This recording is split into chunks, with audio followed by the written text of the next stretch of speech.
Brasil, as mulheres são a maioria do magistério. Só na educação básica, elas representam 81,5% da mão de obra.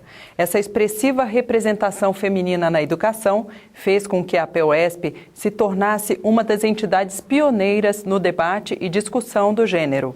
Incluir o debate de gênero, raça e diversidade sexual na agenda dos professores é, para a PUESP, fundamental quando se trata de defender uma educação pública de qualidade. O sindicato defende a ampliação do número de creches, ações efetivas no combate aos preconceitos e a assinatura da Convenção 156 da OIT, Organização Internacional do Trabalho, que trata da igualdade das responsabilidades familiares para homens e mulheres. Relatório internacional recém-divulgado revela 4 áreas de desigualdade entre homens e mulheres em 130 economias do mundo e mostra um dado preocupante.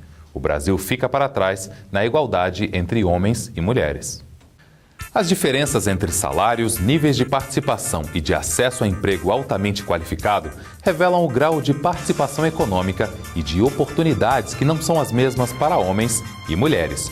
O acesso à educação básica e superior tem a ver com o que o relatório entende como realização educacional. Os efeitos de representação em estruturas decisórias estão no relatório sob o guarda-chuva de empoderamento político. Por fim, saúde e sobrevivência referem-se aos efeitos da expectativa de vida em razão de sexo. Com base nos índices dessas 4 áreas, o Brasil perdeu posição nos últimos 5 anos. Os números mostram ainda que se as mulheres apresentam maior expectativa de vida em comparação aos homens, aumentam sua participação no mercado de trabalho e são maioria no contingente que vai para as escolas, elas continuam ganhando cerca de 60% da remuneração masculina para exercer as mesmas funções com as mesmas responsabilidades. Ouvimos há pouco o termo empoderamento. Você sabe o que ele significa? Embora seja tida como tradução da palavra inglesa empowerment, com o significado de dar poder a alguém para realizar uma tarefa, o educador Paulo Freire criou um novo conceito para o termo, derivado da ideia de libertação do oprimido, desenvolvida por ele. Na noção freiriana, empoderamento significa a conquista da liberdade pelas pessoas que têm estado subordinadas a uma posição de dependência econômica ou física de qualquer natureza. O Educação na TV foi até a Universidade de São Paulo conversar com o sociólogo Gustavo Venturi, supervisor científico da pesquisa Mulheres Brasileiras e Gênero nos Espaços Público e Privado. Um dos assuntos abordados na entrevista foi a questão da grande participação das mulheres na educação básica, com salários defasados, posição que muda no ensino médio e, em especial, no superior, com maior participação masculina e salários mais justos. Acho que é uma das expressões fortes da discriminação de gênero na nossa sociedade, é essa desigualdade que faz com que muitas funções pouco remuneradas, pouco reconhecidas na nossa sociedade, portanto com baixa remuneração, acabem tendo prevalência de mulheres, né, no seu corpo de profissionais, e o inverso vai acontecer na outra ponta, né? Até se nós pensarmos naquilo que é tido muitas vezes como uma tarefa doméstica, por exemplo, que é cozinhar, mas se nós formos ver o corpo de chefs, né, dos grandes restaurantes, quantas são mulheres, que é onde realmente se ganha dinheiro cozinhando, né, porque não é no dia a dia do cotidiano, cada um de casa está ganhando seu dinheiro com aquilo, é o trabalho não remunerado. Então isso se nota em várias situações, né? E podemos estender essa questão também para cargos de chefia, né? Onde a questão salarial é correlata, mas não é exatamente a mesma coisa. Então temos categorias às vezes com predomínio de mulheres, mas quando chega na direção da associação, do sindicato, etc., temos proporcionalmente ao menos mais homens do que a representação, do que a base que está ali representada. O predomínio de educadoras no ensino básico, com salários injustos, pode ser um indício da desvalorização da carreira do magistério? A pesquisa pegou 7 ou 8%, se somarmos empregadas domésticas, babás, cuidadoras de forma geral, temos quase 10% da população economicamente ativa das mulheres nessas tarefas que estão no piso, vamos dizer assim, de remuneração da sociedade, né? E se somarmos aí a elas o professorado de ensino fundamental, então quase 1 de cada 5 mulheres que estão no mercado de trabalho vão estar nessas 2 ou 3 grandes categorias de baixa remuneração, né?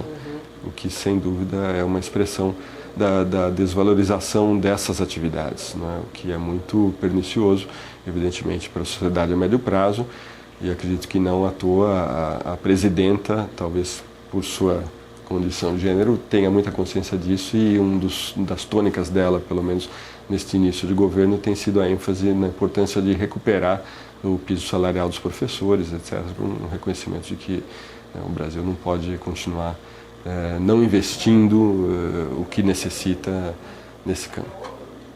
A chefia da família, que historicamente era atribuída apenas ao sexo masculino, agora é também tarefa das mulheres.